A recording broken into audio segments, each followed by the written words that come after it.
Et nous allons parler aujourd'hui de celui qui est perdu.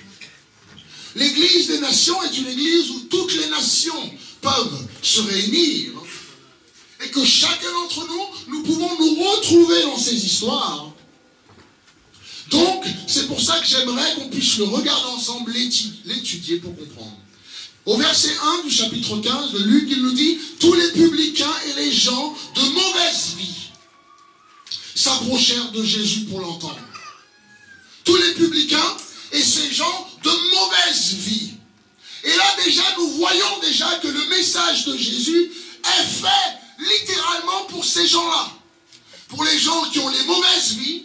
Alors quand on rencontre une prostituée dans la rue, c'est le meilleur récipient du message de Jésus. Amen. Quand tu rencontres un voyou habillé, drogué ou quelqu'un couché, c'est eux qui sont le premier récipient du message de Jésus. Car le Seigneur sait exactement où ils sont et eux ont besoin d'un espoir qui pourra les relever et les sortir de leurs problèmes. Donc là, nous voyons que partout où Jésus allait, c'était ce genre de personnes qui suivaient Jésus. Et ce qui m'a touché, quand moi je suis rentré pour la première fois dans une église, avec mes baguilles et puis mes bagues, et puis yo, je suis cool, et puis yeah, et ben vous savez quoi? Ils m'ont pas regardé en me disant, ce qui ils m'ont aimé, habillé comme j'étais, perdu comme j'étais, voyou comme j'étais. Et Mehdi est l'un des récipients aujourd'hui de ça. Et tant d'autres. Quand vous êtes venus, encore une fois, je me rappelle de Fabrice, quand il est venu à l'église pour la première fois. Il venait et puis regardait tout le monde comme ça. Il avait le bonnet musulman, c'est un musulman, juste au-dessus des yeux, il regardait les gens comme ça. Il regardait Laurence avait... Tout le monde dans l'église baissait la tête. Et aujourd'hui, c'est lui qui est en costume cravate qui dit Alléluia, Alléluia. Parce que Dieu l'a touché, amen. C'était un bon récipient du message de Jésus. Mais c'est pas là que je veux en venir. Il ne faut pas que je m'éternise sur ces versets-là. Ils sont tellement bons, on peut prêcher des messages dessus. Verset 2. Et les pharisiens et les scribes. Les pharisiens et les scribes. Il y en a tellement dans les églises. Murmuraient. Cet homme accueille des gens de mauvaise vie et il mange avec eux. Et là, Jésus va commencer, là on peut prêcher, mais Jésus va commencer à expliquer certaines choses. Et j'ai déjà partagé ça, mais j'aimerais qu'on fasse le petit jeu ensemble. Le premier, il est perdu. Répète avec moi, il est perdu. Il est perdu. Il sait qu'il est perdu. Il sait qu'il est perdu. Mais il ne sait pas comment revenir. Mais il ne sait pas comment revenir. Ça, c'est la première personne de l'histoire que Jésus va vous parler. Verset 3 nous dit, mais il vous dit cette parabole. Lequel d'entre vous, s'il a 100 brebis et qu'il en perde une, ne laisse pas les 99 autres dans le désert pour aller à la recherche de celle qui est perdue jusqu'à ce qu'il la trouve. Et lorsqu'il la trouve, il la met de joie sur ses épaules. Et de retour à la maison, il appelle ses amis et ses voisins et leur dit « Réjouissez-vous avec moi, car j'ai trouvé ma brebis qui était perdue. » De même, je vous dis, il y aura plus de joie dans le ciel pour un seul pécheur qui se répand que pour 99 justes qui n'ont pas besoin de repentance. Et ce parabole-là, on l'a toujours expliqué pour le fait que quelqu'un vient prendre le baptême. On a toujours parlé de ce parabole de quelqu'un qui vient et qui était perdu dehors et qui rentre et les chrétiens les sauver. Mais il y a tellement plus de choses dedans. Et un jour, je lisais ces versets. Je dis, mais comment, Seigneur, comment ce berger peut perdre une brebis? Quel type de berger est-ce? Et je commence à dire, mais Seigneur, et l'Éternel me dit, lis encore. Et je relis, je dis, mais oui, mais Seigneur, comment ce berger? Il m'a dit, relis encore. Et quand j'ai lu, j'ai compris en fait que c'est pas le berger qui a perdu une brebis, mais que c'est la brebis qui s'est égarée. Et l'Éternel m'a dit, voici la brebis galeuse. Et là, l'histoire a pris une autre ampleur. Parce que comment, je le dis souvent, comment une brebis qui fait mais partout. Ah, peut-être les cloches. Le chien qui est la berger pour garder le troupeau. Et celui qui est assidu, qui suit le berger, le bâton de berger. Et qui le suit là où il va. Comment une brebis, si elle n'était pas gambadante, pour aller voir ailleurs, comment elle peut se perdre? Et là, l'Éternel me montrait que même dans les églises, il y a des gens qui aiment aller errer ailleurs. Ils aiment bien les combats d'ailleurs.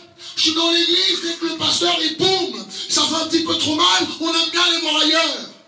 On aime bien l'écouter parce qu'on en a marre, ceci, cela, on aime bien les voir. Peut-être que ailleurs, c'est mieux. Mais savais-tu que l'herbe n'est jamais plus verte de l'autre côté? Amen. Mais que c'est que lorsque tu arrives sur cette herbe et que tu vois qu'il y a aussi le même problème. Et qu'on voit que l'église parfaite n'existe pas. Le pasteur parfait n'existe pas. Amen. Amen. Ça n'existe pas. Le berger le plus parfait, lui, c'est lui le chef, il est assis sur le trône, il est assis, il est au ciel, et il nous dirige, et nous l'écoutons, et il fait ce qu'il peut. C'est les bergers qui ont la tête dure. C'est les pasteurs qui ont la tête dure. Le berger parle, ils ne veulent pas les écouter. Et à vous, brebis, de lever vos voix au Seigneur, afin que le Seigneur bénisse notre pasteur. Bénisse ceci, dirige-le, conduis-le qu'il reste droit. Amen. Parce que les ordres viennent de lui. Amen. J'ai dit, Seigneur, comment? La brebis en se baladant, et elle se retourne, et il n'y a plus personne. Est-ce qu'on s'est déjà trouvé dans une telle situation? On a quitté l'église, on s'est fâché contre l'église, ou X raison, et puis qu'on remarque en soi-même qu'on prie différemment. On agit différemment. On se dit, mais il faut que je fasse quelque chose, parce que sinon je suis en train de perdre ma chrétienté. On s'est déjà senti dans cette situation. Ça va pas, je m'éloigne, ça va pas. Le premier, c'est il est perdu. Répète avec moi, il est perdu.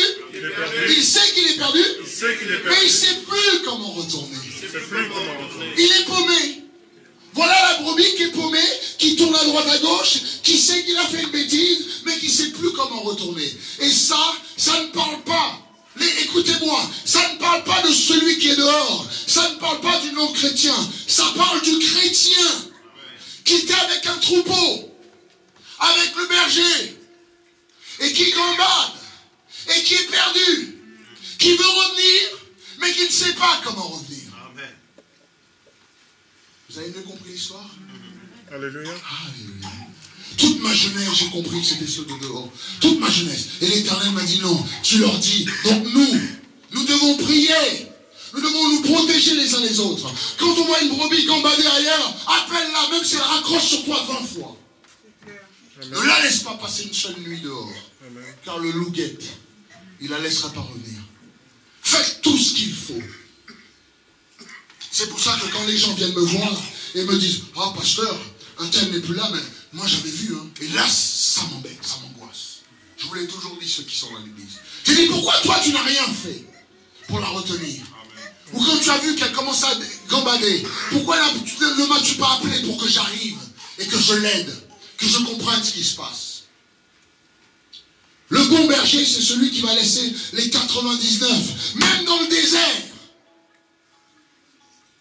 pour aller chercher celle qui est perdue. Et quand il arrive, il ne la tabasse pas. Et vous qui avez quitté l'église, qui revenez, est-ce que je vous ai déjà tabassé? Il n'abat pas. Oui, mais toi, t'es un mauvais chrétien, t'as dit non. Il se réjouit. Amen. Nous, bergers, on sait qu'on se réjouit. Vous savez pourquoi? Parce qu'on sait que dehors, la vie, elle est dure. On sait dehors. Donc quand quelqu'un revient, quand quelqu'un est là, quand quelqu'un, une brebis qui était là dans un trou, qui est perdu, qui est paumé, numéro 1, il est perdu. Il sait qu'il est perdu, mais il ne sait pas comment retourner. Ça, c'est le chrétien. Les frères, nous devons protéger, être le gardien de nos frères. Nous devons être là pour protéger nos frères, nos sœurs, même si tu sais qu'il est chrétien, même s'il va dans ton église, même s'il ne va pas dans ton église. Quelqu'un que tu ne connais même pas, t'apprends qu'il est chrétien et qu'il commence à errer, encourage-le de rejoindre la bergerie. Donc Jésus nous a dit ça. Et ensuite, l'Éternel va passer à une autre histoire. Mais Vous allez comprendre. Le deuxième, répétez avec moi. Il est perdu. Il est perdu. Mais il ne sait pas qu'il est perdu. Mais il ne sait pas qu'il est perdu. Le premier, c'est il est perdu. Il est perdu. Il sait qu'il est perdu. Il sait qu'il est perdu. Mais il ne sait pas comment revenir. Mais il ne sait pas comment revenir. Le deuxième, c'est qu'il est perdu. Il est perdu. Mais il ne sait pas qu'il est perdu. Mais il sait pas Et ça, c'est une autre catégorie de gens. On va lire, on va continuer verset 8. Ou quelle femme, c'est Jésus qui continue à parler, même parabole. Ou quelle femme, si elle a 10 drachmes, 10 pièces, et qu'elle en perd une, n'allume pas une lampe, ne balaie pas la maison, et ne cherche pas avec soin jusqu'à ce qu'elle la trouve. Lorsqu'elle l'a trouvée, elle appelle ses amis et ses voisines, et dit, réjouissez-vous avec moi, car j'ai trouvé la drachme que j'avais perdue. De même, je vous le dis, il y a de la joie devant les anges de Dieu pour un seul pécheur qui se répand. Le chrétien qui galeuse, qui se perd dehors, doit se repentir pour revenir. Et lui, il est perdu, il ne sait pas qu'il est perdu. Ça, c'est les non-chrétiens dehors. C'est ceux qui sont paumés, ils ne le savent pas. La repentance est exactement la même pour si tu as quitté Dieu ou si tu n'as jamais connu Dieu.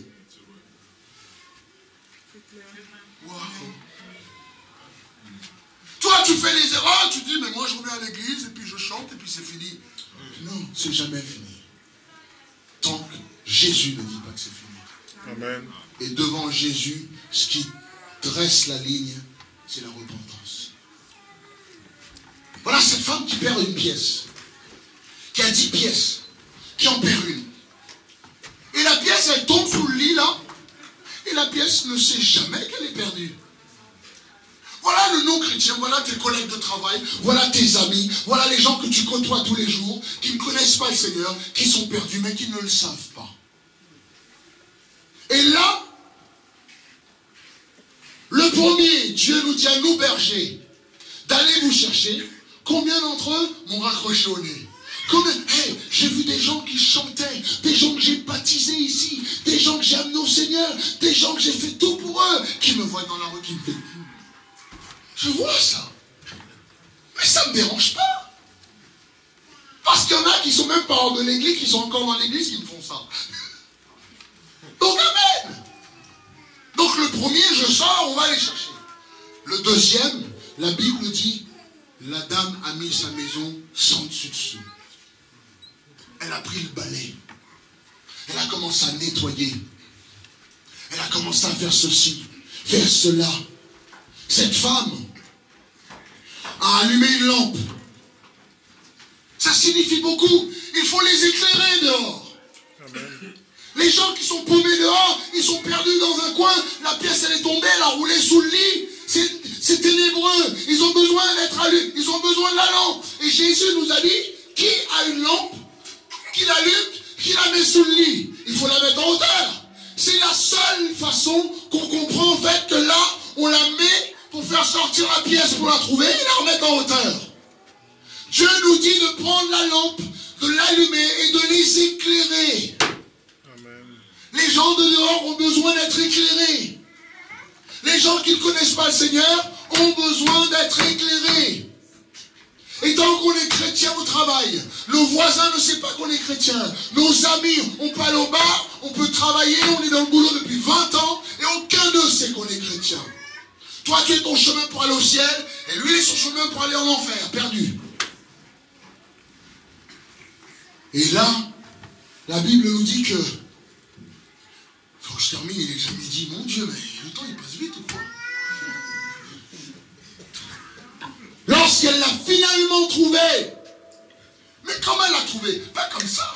Toi, tu crois que tu vas dehors, tu dis à un non-chrétien, viens à l'église, et boum, il vient à l'église. C'est pas comme ça que ça marche. Il faut que tu allumes la lampe d'abord. Il faut que tu commences à balayer. Et qu'il faut encore que tu commences à chercher. C'est 3 choses. Il faut allumer la lampe. La lumière de Christ en toi.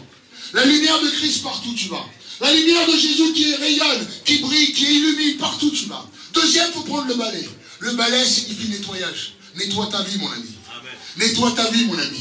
Nettoyez vos vies. Car les gens ne veulent pas venir à Jésus tant que toi, tu fais n'importe quoi. Alors si tu vas dans les bars, et dans les ceci, et toi tu te saoules, et toi t'es bourré, et toi ceci, et tu penses que même bourré, je vais parler de Jésus. Qui a déjà rencontré quelqu'un qui est bourré qui parle de Jésus? Moi j'ai déjà rencontré quelqu'un qui est bourré et qui parle de Jésus. J'étais parti avec pastoral. Je ferme la parenthèse. Mon Dieu! Là, il est là, ah, Jésus est sauveur. Je suis parti à une conférence en Grèce. Et là, voici, moi, je suis pasteur. Je représente dans la mission la France. Je suis assis avec un frère qui est de l'Angleterre. On s'assoit. C'est un hôtel rempli d'hommes de Dieu, de pasteurs et des enfants de pasteurs. Je répète. L'hôtel est rempli de pasteurs et d'enfants de pasteurs. Et voilà les pasteurs qui décident d'aller passer une petite soirée ensemble. Donc voilà que moi je suis assis dans le hotel lobby, dans l'entrée de l'hôtel, le lounge, on est assis, on discute des choses de Dieu. Il est 11h du soir, il est minuit, il est 1h, on parle de comment on va faire les choses, tatati pour le Seigneur, l'avancement. Et voilà des pasteurs qui rentrent d'une petite soirée ensemble.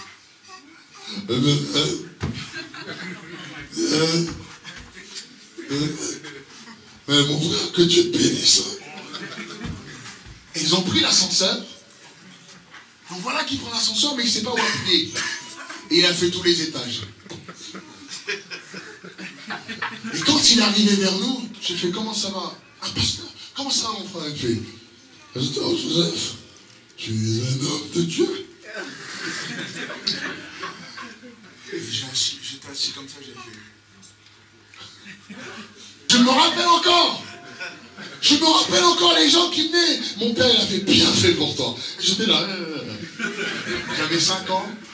Je me suis saoulé au mon chéri. La deuxième fois, j'étais à l'armée. Il faisait chaud au Japon. On sort de la cambrousse, on rentre comme ça. J'ouvre le frigidaire. Bon, on venait de rentrer de mission. Il n'y avait rien dans le frigidaire que de l'eau. Pas de l'eau, que de la bière. J'ai dit, mais moi, je ne bois pas, moi. Et mon collègue qui boit beaucoup, il fait, ah, elle est bonne, c'est des affaires. Et donc, on sait que l'eau du robinet, c'est pas bon. On est sur l'île du Japon, donc c'est pas bon. C'est bon. Allez, j'en prends une, je fais cache. Ah oui, c'est bon, c'est des affaires. Et je continue. J'ai dormi pendant 3 heures. Troisième fois que j'étais bourré. J'arrive en France en tant que missionnaire pour prêcher l'évangile en France. Amen. L'onction de Dieu est sur moi pour libérer les captifs. Je rentre dans une boulangerie. Je regarde les gâteaux. Celle-là, elle a l'air bien. Un baba au rhum. Je savais pas ce que c'était. Le monsieur l'a dit, ah, ceux-là, ils sont très bons. Et j'habitais avenue des Terres, donc. J'habitais juste avenue des Terres, donc je le prends comme ça. C'est une belle journée. C'est un petit goût d'alcool, mais bon, c'est français. C'est la France. Je mange, mais c'était bien baigné. La Chantilly, le temps de monter les escaliers. Je vous donne ma parole, les frères. J'ai dormi pendant 4 heures. Et j'ai dit, baba au rhum, plus jamais. Coche chocolat, mon chéri, plus jamais. Amen. Il faut nettoyer nos vies si on veut gagner les âmes dehors. Il faut nettoyer ton langage. Il faut nettoyer ta vie. Est-ce qu'aujourd'hui, si je me fais invisible et que je te suis partout où tu vas, est-ce que tu auras honte de me présenter à tes copains? Il y en a d'entre vous ici, j'ai jamais rencontré vos amis. Parce que si jamais je les vois, peut-être que le discours ne sera pas le même. Parce qu'il n'y a pas longtemps, j'ai rencontré un copain de quelqu'un qui était chrétien. Et quand j'ai rencontré, il a fait, pasteur, lui chrétien. Non, je rigole. Lui chrétien? J'ai dit oui, pourquoi? Non, c'est une blague. On le connaît. On fait des affaires tous les week-ends. Et ils sont là en boîte de nuit.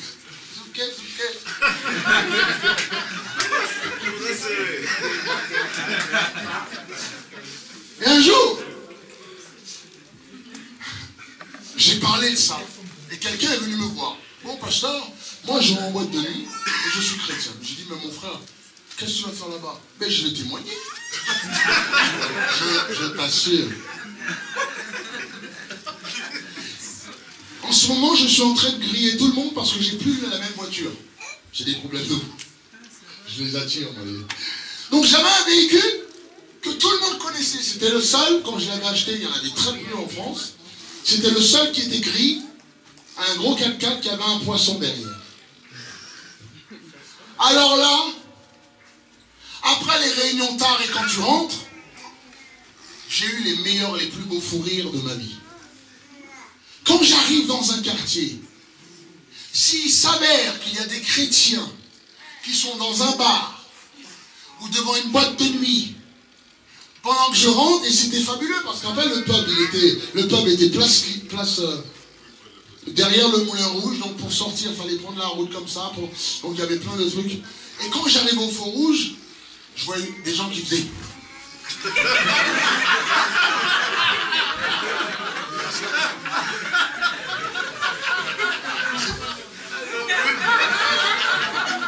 Et un jour, je roule, je suis avec un frère.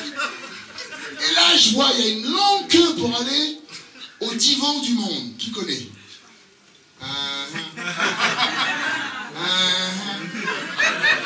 J'ai fait exprès. T'es tombé dans le piège. Ils me connaissent, ils lèveront jamais la main. Donc, je descends la rue du divan du monde. Il y a une queue, il y a un concert, il y a plein de monde. Et là, j'arrive. Et là, ma voiture, j'arrive, je suis le premier dans la rue. Je descends comme ça. Et je vois la foule qui bouge. Je me dis, mais une bagarre, et je m'arrête devant. Mais je m'arrête devant, le gars, il s'est jamais relevé. Je me dis, mais qu'est-ce qui se passe? Et là, j'avance encore un petit peu, je vois la foule qui bouge comme ça. Donc, j'arrive au feu, et je regarde dans le rétro, vite teinté, donc. Je regarde dans le rétro, ils sont comme ça. Et là, je mets la marche arrière. Et je recule. Et je m'arrête comme ça. Et là, voilà le frère qui sort, qui fait, bonjour, pasteur, ça va, tu m'as eu?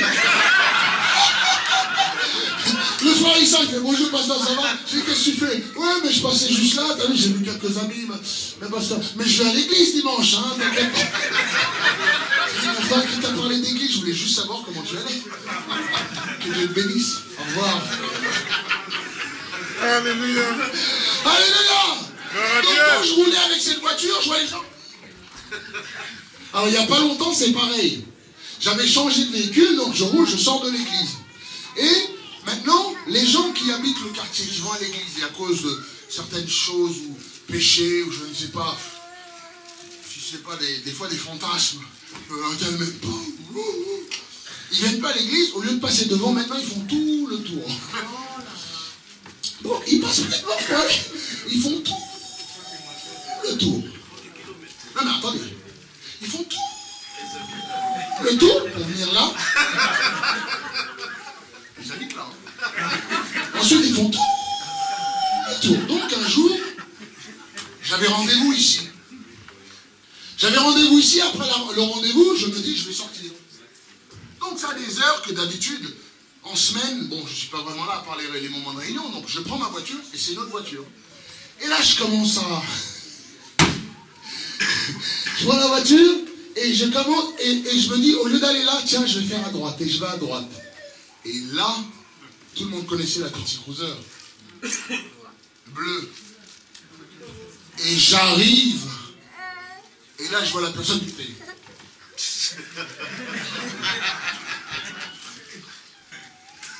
Donc je passe comme ça, je regarde dans le rétro, je vois, et puis comme ça.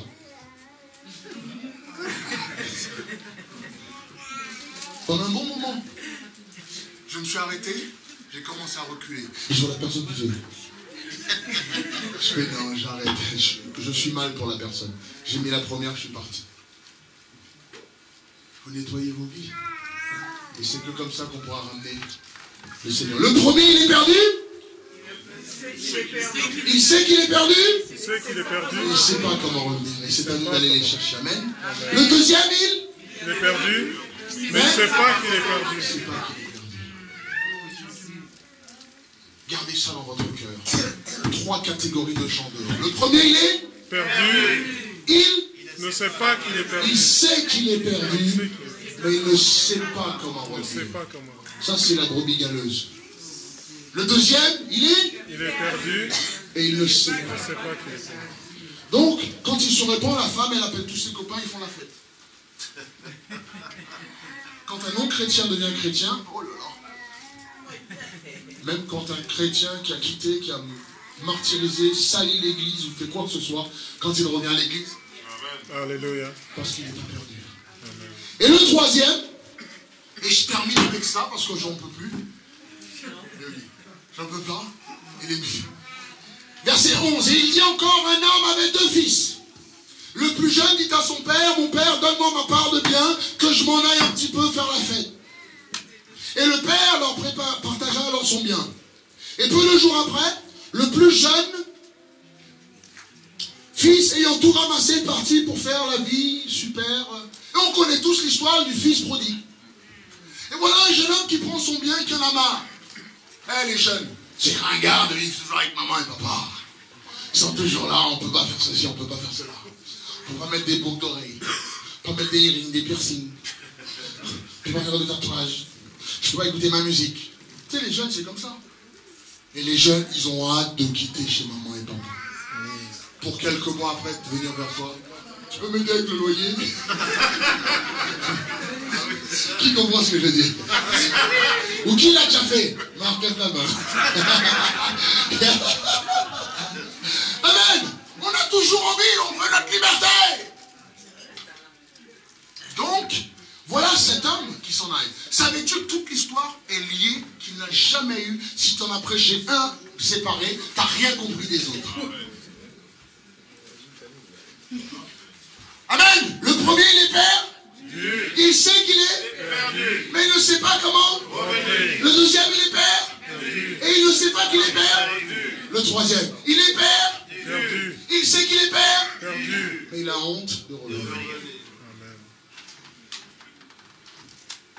Et dans l'église, des fois, on a des enfants prodigues, des fils prodigues qui sont dans l'église, qui ont voulu partir. Moi, je viens plus ici, moi. Et quand ils vont dehors, ils voient que c'est très difficile. Et pendant qu'il est assis et puis il nourrit les cochons, il dit, mais chez mon père, il mange rien. C'est Noëlla, il n'y a pas longtemps, là, la semaine, qui rencontre quelqu'un qui venait à l'église ici, du jour au lendemain qui ne vient plus. Du jour au lendemain. Voilà pour le gâche. Du jour au lendemain, parce qu'apparemment, il y a des gens ici qui ne l'aiment pas. Noëlla, elle a dit, mais qui? Oui, mais il y a... Et ça... Eh, les frères, je vais vous aider, s'il vous plaît. Lorsque vous avez un songe,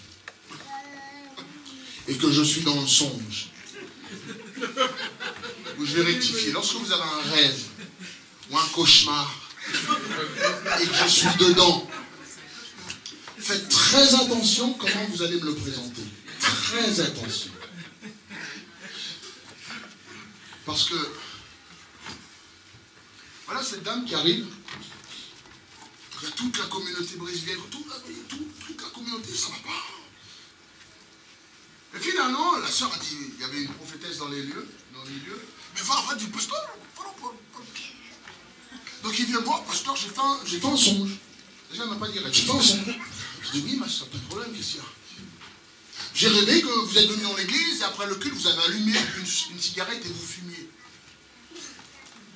Moi, Dieu ne ment jamais. J'ai fait, ah ouais, c'était quelle marque? Je sache si je dois m'y mettre. Attends. Elle me dit, oui, et puis, j'appelle Marc. C'est là que j'appelle Marc. Je fais, Marc, viens, là, ça commence à chauffer. Je suis parti en Inde. Quand j'étais parti en Inde, ils ont eu des prophéties ici. Donc j'appelle Marc, il dit, oui, et puis, le problème, c'est que pendant que vous filmiez, j'ai dit à Marc, regarde, le pasteur, il pêche, il est en train de fumer. Et Marc, il dit, ben c'est cool, attends. Marc, il sort son paquet de Gauloise. Et il fait, ben c'est bon, il faut fumer, elle est vraiment français, là. Et il allume et c'est, si le pasteur le fait, c'est cool. Et là, elle fait, mais, vous êtes un homme de Dieu, toi. Pourquoi tu... Et Marc, il fait, mais fais-le, c'est le pasteur, il fait, c'est bon. Donobey. Donc elle est venue me voir, elle m'a dit, pasteur, alors, est-ce que tu fumes?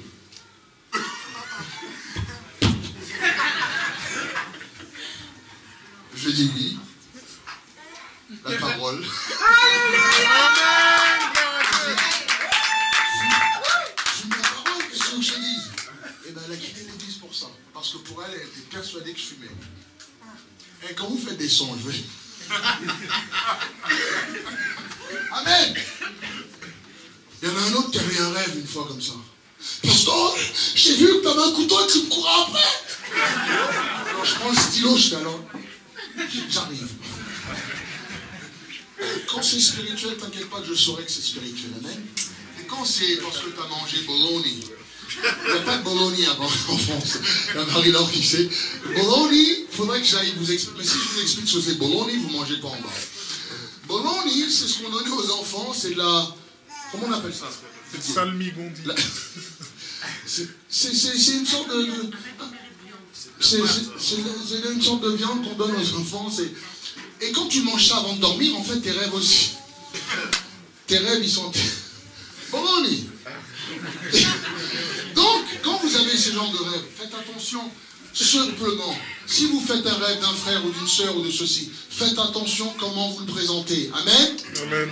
Faites attention à qui vous le dites. Amen. Amen. Faites attention comment vous le faites. Amen. Parce que quand il y a les songes qui commencent à circuler d'un tel, de ceci, qu'il a fait cela, et parce qu'on est... Amen. Il y a beaucoup de gens qui ont cru bien faire en partant d'une église et qui se retrouvent dehors dans le pire état qu'ils étaient. Moi, je reçois des appels tout le temps, pratiquement tous les jours, des gens qui sont brisés, martyrisés, abusés, désabusés, et qui ne savent pas comment revenir. Eh bien, c'était Satan. Donc finalement, il se dit, ben moi, je vais me lever, je vais gagner. Je vais retourner dans la maison de mon père. Mon père, il est riche, et là, je suis pauvre. Et je vais terminer. J'ai 1 minute de plus. Et voilà cet homme qui vient et qui se lève, qui dit, j'y vais. Et là, arrivé au loin, le serviteur voit le fils du maître. Et il court, il le dit au maître. Et qu'est-ce que le maître dit? On l'attend de pied ferme. Quand on me dit, pasteur, j'ai vu sœur un tel, frère un tel là-bas, est-ce que... On l'attend de pied ferme. Allez-y. Non. Et là, il vient. Et là, avant même qu'il arrive, la Bible dit que le Père a accouru, l'a reçu, a mis une robe autour de lui, sa bague, et a dit, tu es le plus gros taureau que vous trouvez. Il est perdu? Il est perdu. Papy, t'appelles-moi. Il est perdu? Il est perdu. Il sait qu'il est perdu? Il sait qu'il est perdu. Mais il a honte de revenir. Il a honte de revenir. Pas des chrétiens, des frères, nos frères qui sont dehors. Et lui, ce voyou, ce bon à rien, il t'a jamais aidé, il est parti, et maintenant il revient, tu lui donnes la bague que tu avais, tu lui donnes la robe que tu avais, tu tues un animal pour lui. Il y a tant de chrétiens comme ça, qui ne comprennent pas que le pasteur, quand quelqu'un revient, que je vais leur mettre la main derrière, il me dit, pas de problème, bienvenue, que je suis heureux, que je descende boire un café avec eux, que je suis là à les encourager. Vous savez pourquoi? Parce qu'ils étaient perdus, fiston. Ton frère était perdu. Ton frère était perdu. Toi, tu as toujours été à la maison. Les frères et sœurs, vous avez toujours été dans l'église. Je vous aime tous autant que vous êtes là. Vous êtes apportés, vous êtes là dans la maison. Et si un loup déguisé en agneau viendrait, je donnerais ma vie d'abord pour vous, je vous l'ai toujours prouvé. Je suis en bas, je protégerai cette bergerie jusqu'à la mort. Quand quelqu'un décide de partir, ça me fait mal au cœur. Mais si elle revient, je sais qu'elle était perdue et que là, elle est revenue au bercail. Amen. Alléluia. Il y a une jeune fille, je vais terminer avec ça, il y a une jeune fille qui était jeune, qui avait 15 ans. Elle en avait marre que sa maman lui disait, tu ne peux pas mettre ça, habillé comme ça, habillé comme ça. Tu peux pas mettre de piercing, pas de pantacourt, pas de t-shirt qui montre les ventres, pas ceci, pas cela, j'en ai marre. Un jour qui a fugué. Et quand elle a fugué, Elle arrive dans une ville. Et là, on rencontre un garçon avec une belle voiture qui lui a acheté le repas, acheté des habits. Là, elle s'est dit, ben écoute, je me sens femme. Mais cet homme m'a dit, maintenant pour repayer, j'ai des copains, il faut que tu fasses plaisir à mes copains. Et le cercle s'est enchaîné. Cette femme était tombée sur une proxénète, un proxénète. Ensuite, non ça, quand elle était fatiguée, elle disait, ben écoute, j'arrive plus. Il a donné une poudre blanche. Et maintenant, elle était devenue accro. Elle travaillait pour avoir un peu d'argent pour tout simplement se droguer. Le cercle était enclenché. Un jour, elle est assise dans sa chambre, elle a dit, mais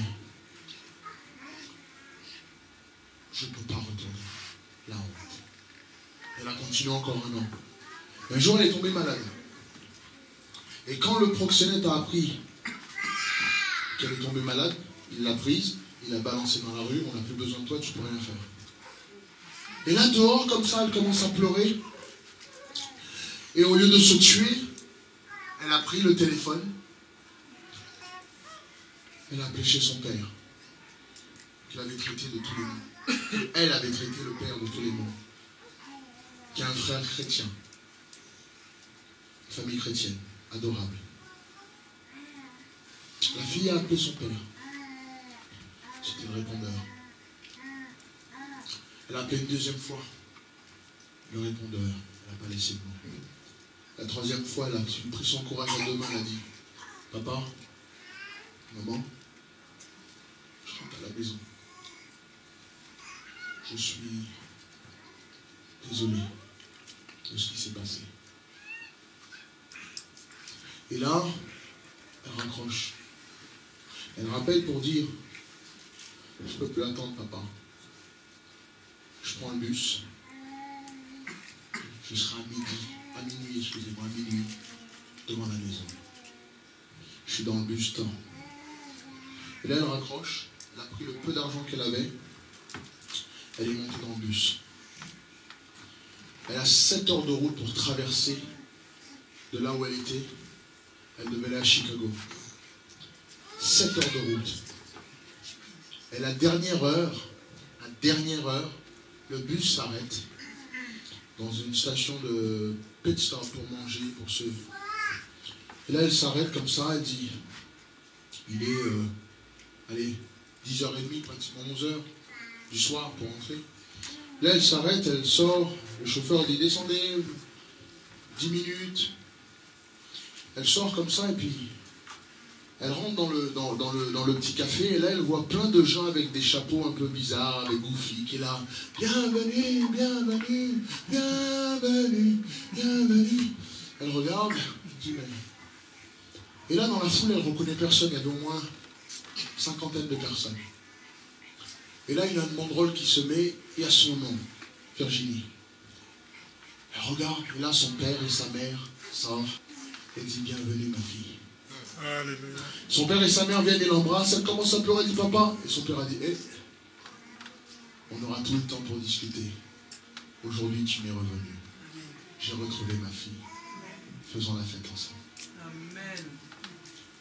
La première personne, catégorie qu'on doit toucher, les frères, c'est ceux qui sont perdus, qui savent qu'ils sont perdus, mais qui ne savent pas comment. La deuxième catégorie, c'est celui qui est perdu, mais qui ne sait pas qu'il est perdu. Les non-croyants dehors. La troisième, c'est ceux qui sont perdus. Ils savent qu'ils sont perdus. Mais ils ont honte. À travers tout le chapitre 15, Jésus-Christ, toutes ces histoires sont collées. Tout pasteur qui a prêché ces histoires séparées n'a rien compris. Toutes ces histoires sont collées. Et Jésus-Christ venait de nous révéler les 3 catégories de gens à toucher dehors. Est-ce qu'on peut se lever ensemble? Seigneur, il y a tant à dire. On peut prêcher des heures et des heures sur chacune des personnes. Ici dans cette église, dans ce lieu à l'instant même, il y a ceux qui sont perdus, qui ne le savent pas.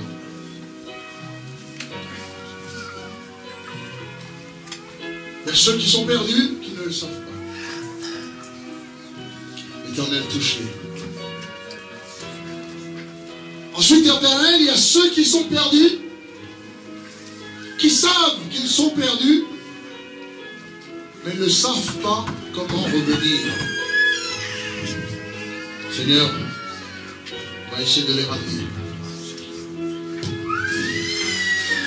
Et Seigneur, il y a l'autre qui est perdu, qui sait qu'il est perdu. Il veut revenir, mais il a honte de le faire.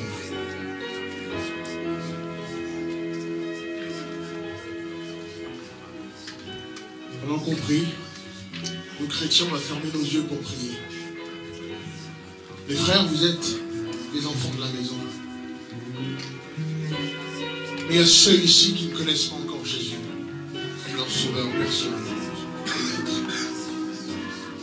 Comme cette jeune fille qui en avait assez de ses parents. Elle s'est retrouvée dehors avec des gens qu'il ne fallait pas. Il y a peut-être quelqu'un comme ça ici. Comme cette pièce qui est perdue mais qui ne sait pas qu'elle est perdue. Ou comme cette brebis qui crie depuis des jours et des jours, qui veut revenir mais qui ne sait pas comment faire.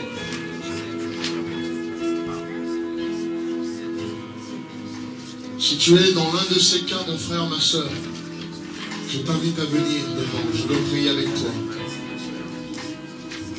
Je veux prier pour toi. Je veux prier pour toi.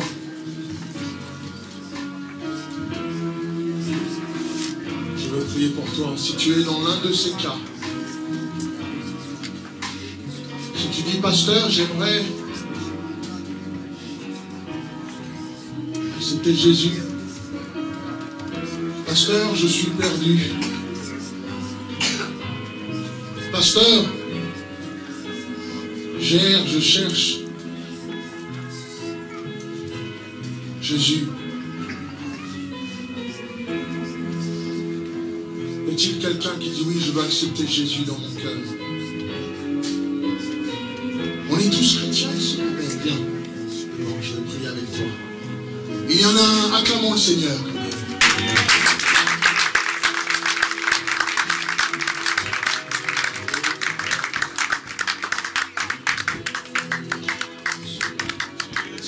D'autres. Je suis perdu, pasteur, je veux accepter Jésus dans mon cœur.